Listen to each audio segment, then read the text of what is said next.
My fiancé stated, "I've already hired a lawyer, we're done." The room went quiet. I smiled. Efficient.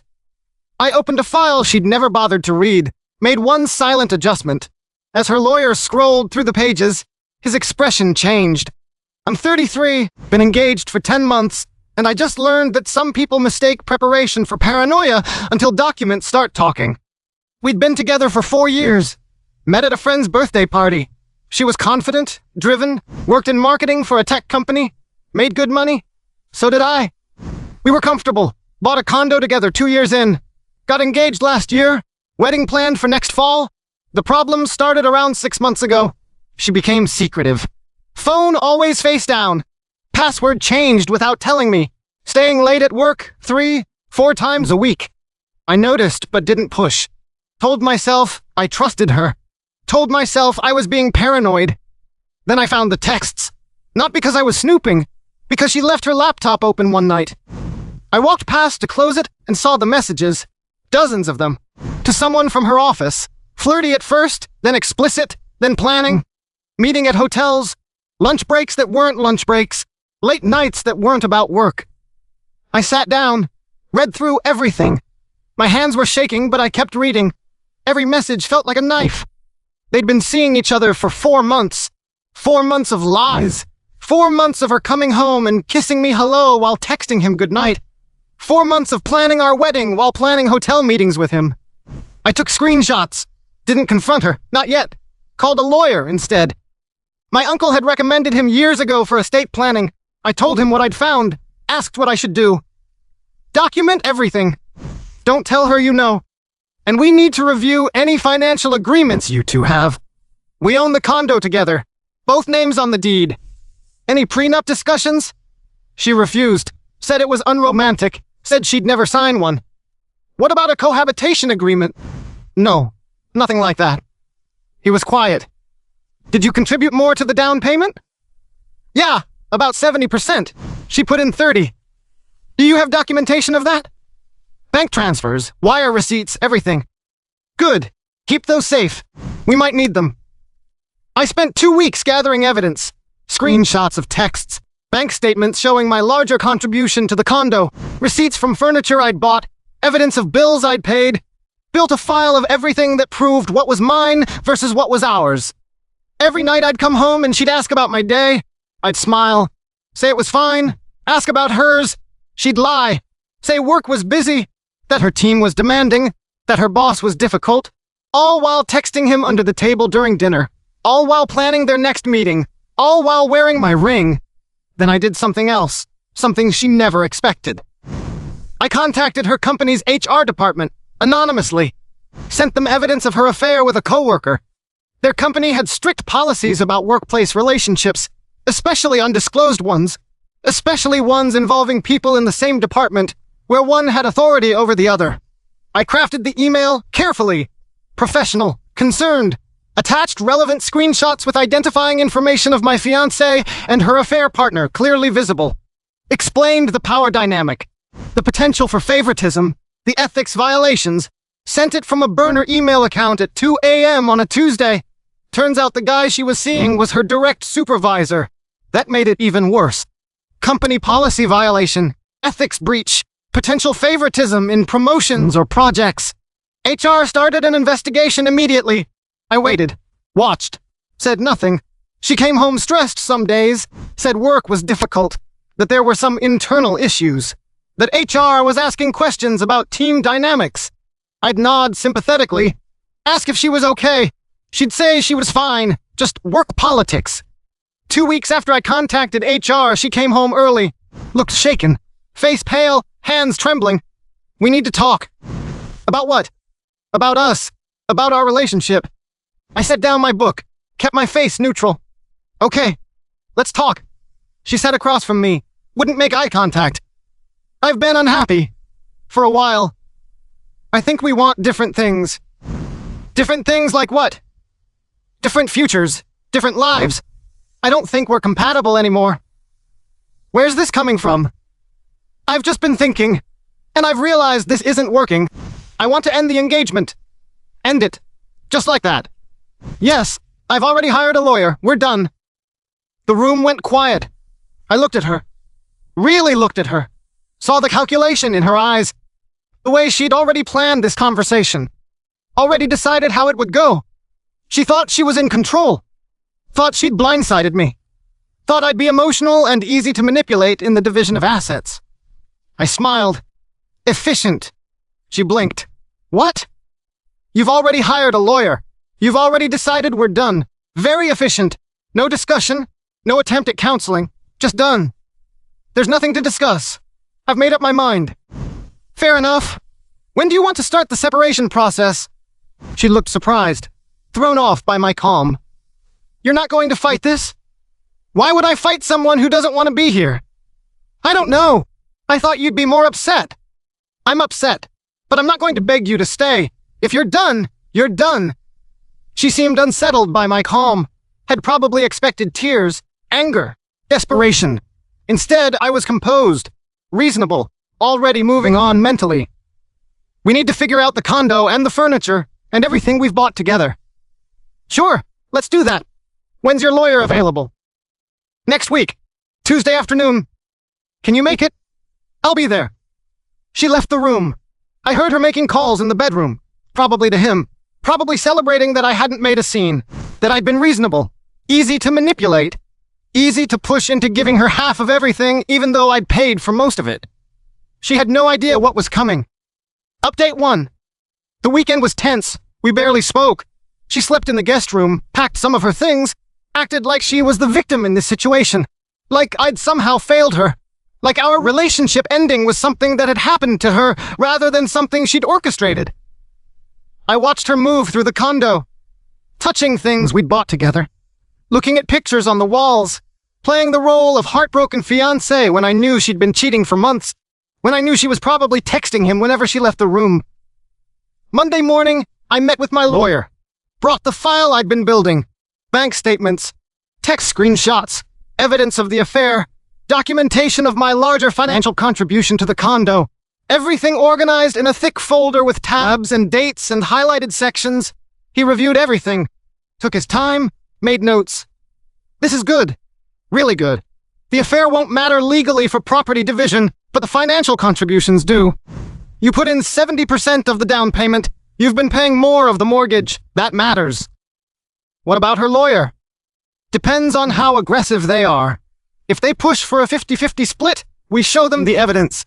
If they're reasonable, we negotiate something fair based on actual contributions. And the affair? We keep that in our back pocket.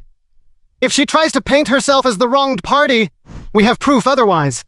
If she claims she deserves more because of emotional investment or partnership, we show what that partnership actually looked like.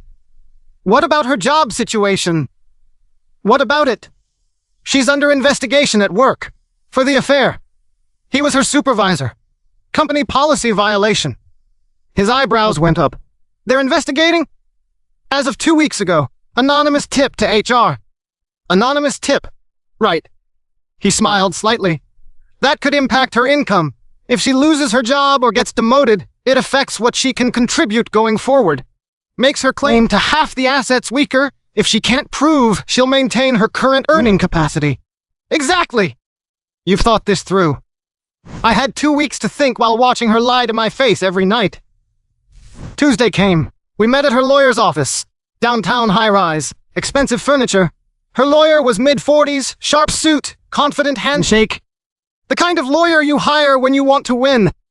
The kind who charges $400 an hour and makes you feel like it's worth it. We sat in a conference room. Her on one side with her lawyer, me on the other with mine. Like a business negotiation. Which I guess it was. The dissolution of a 4-year relationship reduced to line items and asset divisions. Her lawyer started. Thank you both for coming. We're here to discuss the dissolution of your engagement and the division of shared assets. My client wants this to be amicable. Fair. She's proposing a 50-50 split of all shared property and assets. My lawyer responded. That's generous, but it doesn't reflect actual contributions. My client provided 70% of the down payment on the condo, has been paying 60% of the mortgage, has documentation of all of this. Her lawyer looked at my fiancée. She looked uncomfortable, shifted in her seat. I didn't realize we were keeping score. It's not keeping score. It's documenting contributions. You wanted fair. Fair means accounting for what each person actually put in. Her lawyer regrouped, cleared his throat. Even so, they've lived together for 3 years, shared expenses, shared a life. A 50-50 split recognizes that partnership. My lawyer opened the file I'd brought, the thick folder with tabs and highlighted sections. Let's talk about that partnership, and about whether my client's fiancée has been operating in good faith. He slid a document across the table. The text screenshots. Printed, dated, explicit, organized chronologically to show the progression from friendly to inappropriate to explicit planning. 4 months of evidence. Her lawyer picked it up, started reading. His expression changed, went from confident to concerned. He looked at my fiancée. You didn't mention this. She turned red. That's private. It's evidence of infidelity during the engagement. That impacts the conversation. It shouldn't. We're not married. Infidelity doesn't matter legally. My lawyer leaned forward. It matters when your client is trying to paint herself as the reasonable party who just wants a fair split. It matters when she's asking my client to give up assets he paid for because of partnership while she was actively betraying that partnership. Her lawyer set down the papers, looked at more of the file, saw the bank statements, the wire transfers, the receipts, the documentation that proved I'd been funding most of our life while she was cheating. Can we have a moment? Private conversation with my client? Of course. They left. Went to another room. My fiancée wouldn't look at me as she walked out. Her lawyer's hand was on her elbow, guiding her firmly, like he was angry with her, like she'd misrepresented the situation and made him look foolish. 20 minutes passed. They came back. Her eyes were red. She'd been crying. Mascara smudged. Her lawyer looked stern. Professional mask back on, but I could see the irritation underneath. Her lawyer sat down. We'd like to propose a different arrangement. 60-40 split. 60 to your client, 40 to mine. She keeps the furniture she brought into the relationship. He keeps his. They split the stuff they bought together based on who wants what. My lawyer looked at me. I nodded. That works, with one addition. What addition? She moves out within 30 days. The condo stays in my name. I buy out her portion based on current market value. She gets her 40% of the equity. Clean break. Her lawyer conferred with her. She nodded, defeated, broken, realizing she'd lost the control she thought she had. Agreed. We signed papers, made it official. She'd be out by the end of the month. I'd refinance, remove her name. The condo would be mine. Everything documented, everything legal, everything final. As we were leaving, her lawyer pulled my lawyer aside. I heard pieces of it. Your client played this smart. He documented everything. Hard to argue against documentation.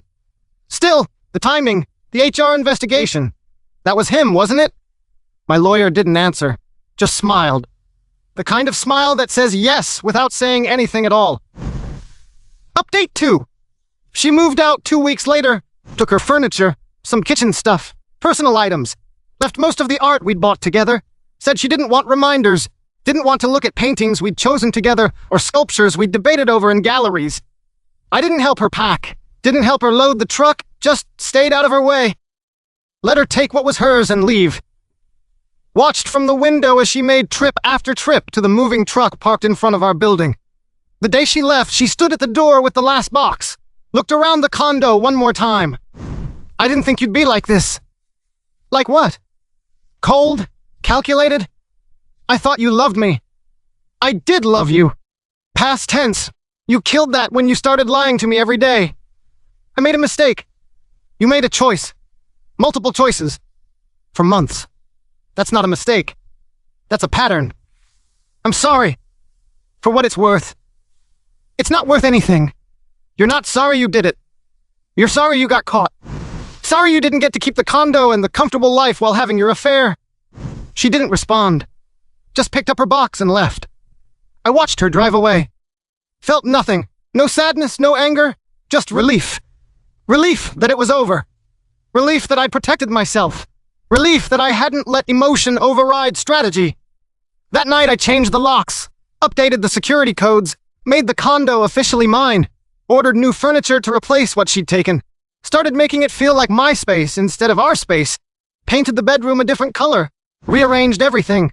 Created something new from what was left. Update 3. A month later, I heard through mutual friends that she'd been demoted at work. The investigation had concluded. She'd violated company policy. They didn't fire her, but they moved her to a different department. Different role. Less pay. Less authority. Less prestige. The guy she'd been seeing got fired. More senior position. More responsibility. Bigger ethics violation. They didn't give him the option to transfer. Just terminated him. Escorted out by security the same day. 20 years at the company erased in an afternoon. Apparently they broke up shortly after. Turns out their relationship had been mostly about the thrill of the affair, the secrecy, the risk. Once it was public and had consequences, the attraction faded. He blamed her for reporting them to HR. She blamed him for not being worth losing her relationship and her position over. I didn't feel satisfaction hearing this. Just confirmation that I'd dodged something worse. That the person I'd been engaged to wasn't who I thought she was. That behind the confident marketing professional was someone who made selfish choices and blamed others when those choices had consequences. My lawyer called me in early November. The refinance went through. Condo's officially in your name only. Your ex-fiancée's equity payment was processed. Everything's finalized. Good. Thanks for everything. You did the right thing. Documentation saved you thousands, maybe tens of thousands. I know. I'm just glad it's over. Take some time, process everything, then move forward. You're young. You've got your whole life ahead of you. He was right. I was 33. Had my own place. Good job. No debt. No drama. For the first time in 6 months, I felt like I could breathe. Like the weight I'd been carrying was finally lifted. Update 4. December came. Holiday season. First one single in 5 years. My family asked questions. I gave them the short version. We'd grown apart. Decided to end things. Clean split. Moved on. My mother saw through it. What really happened? She cheated. I found out. Handled it quietly. We split assets fairly. She's gone. I'm fine. Are you really fine? I'm getting there. Some days are harder than others. But yeah, I'm fine. Did you ever confront her about the cheating? No. I documented it. Used it as leverage in the split. Got what I'd paid for. Didn't see the point in a big dramatic confrontation. Wouldn't have changed anything. Would have just given her warning to hide assets or build her own case. That's very mature. Or very calculated, depending on how you look at it. She hugged me. Either way, you protected yourself. That's what matters. Your father and I didn't raise a fool. New Year came. I spent it alone. Ordered takeout. Watched movies. Went to bed at 10:30. Woke up in a new year feeling lighter than I had in months. Feeling like I'd left something toxic behind and could finally start fresh. Update 5 February brought an unexpected message. From her. First contact since she'd moved out. I heard you're doing well. I'm happy for you. I stared at the text. Debated responding. Decided why not. Thanks. I'm doing well. Hope you are too. I'm okay. New job, actually. Different company. Fresh start. That's good. I've been thinking about what happened. About how things ended. I handled it badly. Yeah, you did. I was selfish. Cowardly. I should have been honest with you instead of sneaking around. Should have ended things before starting something else. You should have, but you weren't. And now we're here. I know I don't deserve forgiveness, but I wanted you to know I'm sorry. Really sorry. I appreciate that. For what it's worth, I hope you learned something from this. About honesty. About consequences. I did. Too late for us. But I did. I lost everything. My relationship. My position at work. My self-respect. All for something that wasn't even real. Good. Take care of yourself. You too. That was it. Last conversation we ever had. I blocked her number after that. Didn't need closure. Didn't need friendship. Just needed to move forward without looking back. Final update. It's been 8 months since she stated she'd hired a lawyer. 8 months since that conference room meeting where her lawyer's expression changed as he read through the file she'd never bothered to read. The file I'd been building for weeks. The evidence I'd gathered quietly. The documentation that protected everything I'd worked for. Every bank statement. Every wire transfer. Every receipt. Every screenshot. all organized, all dated, all irrefutable. She'd assumed I'd be emotional, messy, easy to manipulate, that I'd roll over and give her half of everything, because that's what nice guys do, what accommodating fiancés do, what people in love do. But I'd stopped being accommodating the moment I found those texts. The moment I realized the person I was planning to marry was lying to me every single day, was building a separate life behind my back while pretending we had a future together, was actively betraying me while planning a wedding with me. The silent adjustment I made wasn't to any document. It was to myself, to my approach, to my strategy. I went from trusting partner to protective adversary in the span of a screenshot. Emotions locked away, logic in control, strategy prioritized over sentiment. I documented, I gathered, I prepared. And when she finally made her move, when she walked in with her lawyer thinking she held all the cards, I was ready. More than ready. I was armed with evidence she didn't know existed, with proof she couldn't refute, with documentation that told the story she'd tried to hide. Her lawyer scrolled through those pages, and his expression changed because he realized his client had lied to him, had portrayed herself as the reasonable party in an amicable split, had neglected to mention the affair, the company policy violations, the fact that her soon-to-be ex-fiancé had been paying for most of their life together while she was cheating with her supervisor. The look on his face wasn't surprise, it was recognition. Recognition that he'd been played by his own client, that the case he thought was simple was actually complicated, that his opponent had been 3 steps ahead the entire time, that the crying woman beside him had misrepresented everything. I got the condo, got 60% of the shared assets, got to keep my dignity and my bank account, got to walk away knowing I'd protected myself. She got 40%, a demotion, and a failed relationship with the person she'd risked everything for. Some people call what I did cold, calculated, ruthless even. Maybe it was, but I call it self-preservation. I call it refusing to be a victim. I call it protecting what I'd built before she decided to burn it all down. I call it learning that sometimes the person hurting you doesn't deserve mercy, just consequences. The file she'd never bothered to read was her own behavior, her own choices, her own lies documented in black and white. I just documented them, organized them, made sure they were visible when it mattered most, made sure her attempt to manipulate me failed because I had facts and she only had tactics. That one silent adjustment changed everything. Changed me from someone who trusted blindly to someone who verifies, from someone who assumed good faith to someone who documents bad behavior, from someone who would have been taken advantage of to someone who took control, from someone who let emotion guide decisions to someone who let evidence speak. I'm 33, single, own my own place, have learned that love without verification is just hope, that trust without documentation is just naivety, that being prepared isn't paranoia, it's intelligence, that protecting yourself isn't selfishness, it's survival. She walked in thinking she'd already won, walked out realizing she'd never had a chance. Because while she was busy betraying me, I was busy protecting myself. While she was planning her exit strategy, I was building my defense. While she was lying to my face, I was documenting the truth. And that's the difference between reacting and preparing, between being a victim and being strategic, between losing everything and keeping what's yours, between letting someone take advantage and making them face consequences. The room went quiet when she announced she'd hired a lawyer.